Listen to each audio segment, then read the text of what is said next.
for sure. And I mean, it's such a great idea in theory, because like you could benefit food insecurity and have farmers markets in areas where there are food deserts. Because like I spent a lot of time in Virginia, having grown up here, and there's so many areas where, you know, you'll drive on like Route 60 out to Lexington, where I went to school, and you'll literally only see Dollar Generals. You won't see any grocery stores for like 150 miles.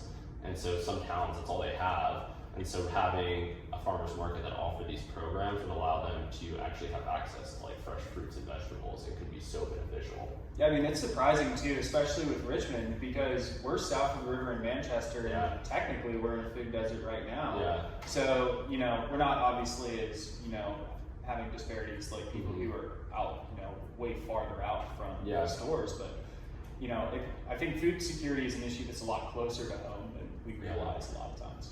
And Richmond's actually an interesting market, because there's a farm called Shalom Farms, so they have a mobile market. And so they are very motivated to offer this program. And so they actually take like basically a van around with fresh fruits and vegetables and publish a schedule every single month. And they hit a lot of areas on South Side weekly. So people can access it like via the bus line if they don't have a car, or even like walking or biking if it's close enough to their house. They can get access to these benefits, and then they actually even sell stuff at a more reduced price compared to typical farmers markets that might be a little more expensive.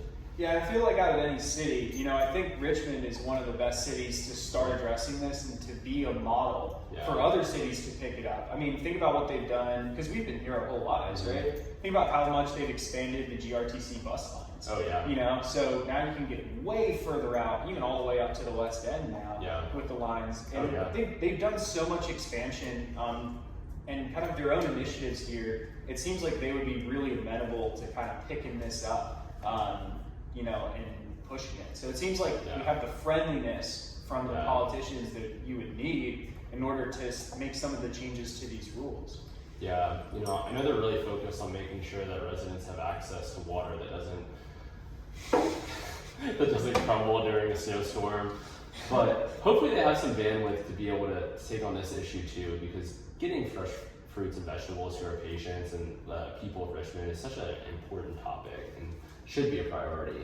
Yeah, definitely. Maybe a little bit of priorities towards the infrastructure for the water system. Yeah. But a very close second would be all of this. Yeah, absolutely.